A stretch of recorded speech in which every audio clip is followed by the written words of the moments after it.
everybody, so in today's video I'm going to show you guys how I lost 100 pounds eating what most people think is evil, carbohydrates. And I'm also going to show you guys my progress photos and videos from this past year. So let's get started.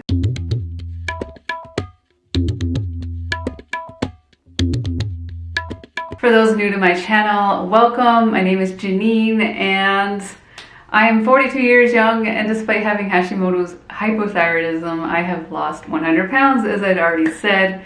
And just want to let you guys know before I get into it that if there's any resources such as videos, documentaries, books that I mentioned in this video, I will include it in the description box down below. You just have to open it up to see all the goodies. So unfortunately, I do not have real before photos. I'm sure a lot of you can relate. I hid from the camera when I was at my heaviest, but I did manage to get some photos of when I was almost at my heaviest. I was 20 pounds lighter, so I'd lost 20 pounds. So I was around 240 pounds, down from my highest weight of 260 pounds. I avoided putting them on Facebook or anywhere because I was so embarrassed at the time. But now I look back at my 34-year-old self, my 240 pound self, and I feel nothing but pride and love for her because she became a woman and started taking care of herself and loving herself. And for me, that was the beginning of this whole journey, which I want to share with you today. Okay, so you're wondering, how did I lose all this weight? How long did it take me? What exactly did I eat? Well, let's get into that. It's kind of a long and messy story, which I'm not going to have time to cover every detail of it today. So if you want to see more details on the first 60 pounds, and my struggle with losing and gaining the same 25 pounds after I got down to 200, I lost another 25, got to 175, and I kept gaining and losing that same 25 pounds over the course of 7 years. So this has been a really long journey, and if you want to see more details on that, I did a video back in November 2016 talking about my weight loss journey in the raw, showing my body as it is at that point. So go check that out. I'll link that here and down in the description box below. The short story is that when I was early 30s, I was diagnosed with Hashimoto's hypothyroidism. And once I got properly medicated, because I had a severe form of hypothyroidism, I was extremely depressed and suicidal at times.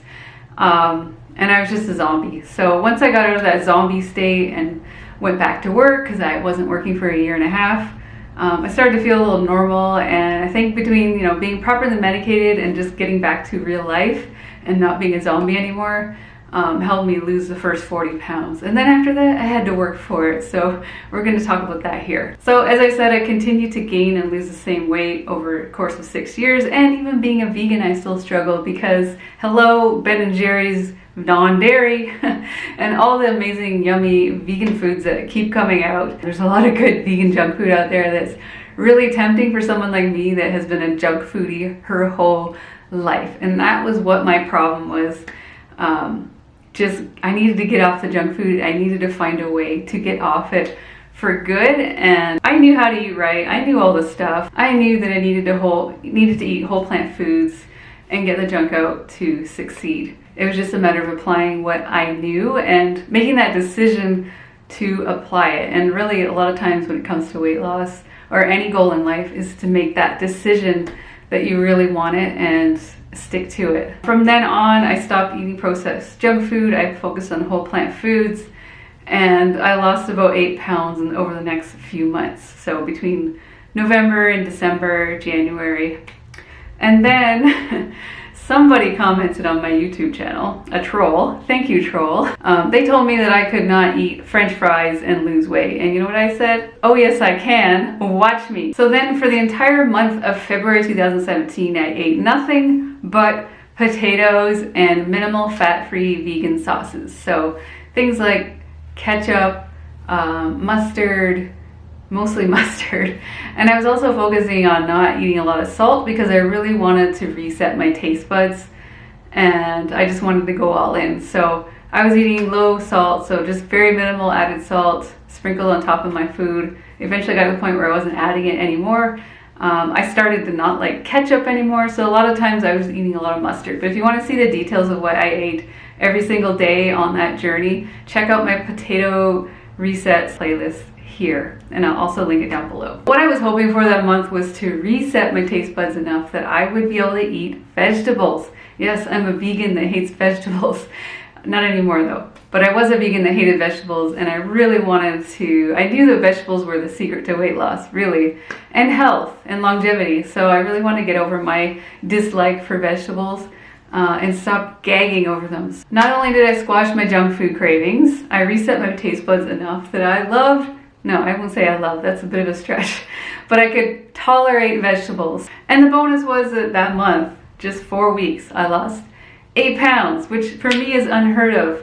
Even when I was in my 20s and I would do, a diet and exercise plan, it took me so much effort just to lose maybe half a pound a week if I was lucky. And here I was in my 40s with Hashimoto's hypothyroidism, losing 2 pounds a week. It was a solid 8 pounds, which you can see in my photo results from that time. So after that first month, started including vegetables, probably not as much as I had planned. Still a work in progress to learn to love vegetables, but I feel like I'm well on my way. I think I did that for a couple more months, potatoes and vegetables, and then eventually I started introducing fruits and other whole plant foods such as legumes and beans. And then I got in the habit of having pistachios every day, 2 ounces, something like that. It's just very minimal. The majority of my calories still come from potatoes. While I do eat other whole plant foods, potatoes are my main staple because they just keep me on track. They're so satisfying,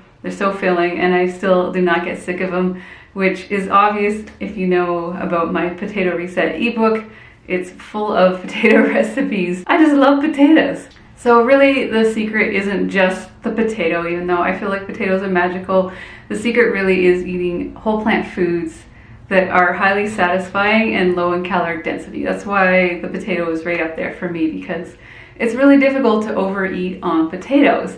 And also we're not adding butter and tons of salt, oil, and the typical things that come along with potatoes that you would have at a restaurant or sometimes even at home. The more vegetables you can fill up on along with your starches, the quicker the weight loss is going to be. And also you're not driving yourself crazy because you don't necessarily need to count calories when you're not adding a bunch of overt fats in there.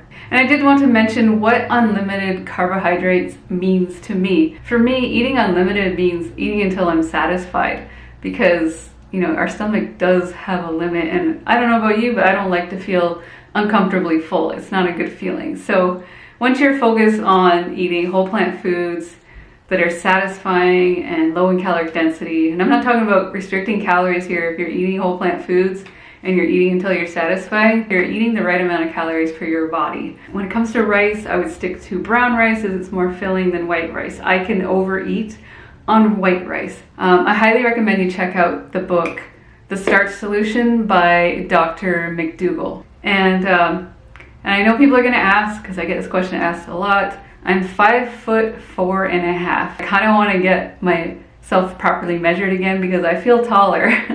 I don't know if it's just because there's less weight on my body. Maybe I'm not as compressed. I don't know. I swear I feel taller. And another question I get a lot is what kind of exercise I do and how much. And I'm kind of embarrassed to say, but my exercise is pretty minimal. And I'm not saying exercise is bad at all. I think exercise is amazing, and I'm kind of lazy. But I do love how exercise makes me feel. So what I do is I walk. I do anywhere from 20 to 40 minutes a day, but lately it's been kind of not a whole lot. My main thing is I try to get in 7,500 steps to 10,000 steps a day. Some days it's less than that, unfortunately. So, and currently I'm getting back into strength training because it's what I love. So let's take a look at my body progress since making potatoes the main source of my calories over the past year.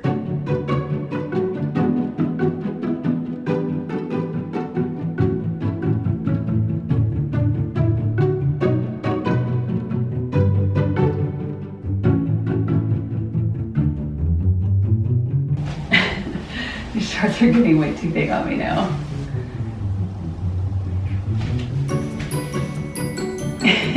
I definitely lost weight in my legs. I didn't realize how much because I still have a lot of weight in my legs, so it kind of feels like I haven't lost anything, but I have.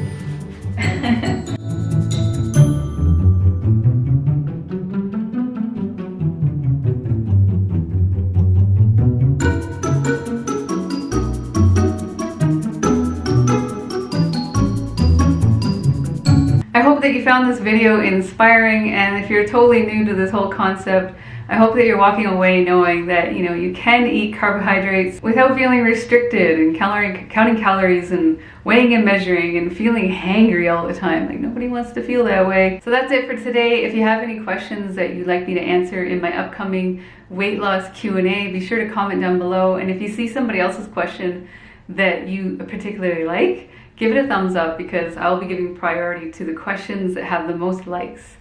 And that's it. So I'll see you guys in the next video, and thank you so much for watching. If you like this video, please give it a thumbs up and share it with a friend that you think this might be helpful to. Okay, bye everybody.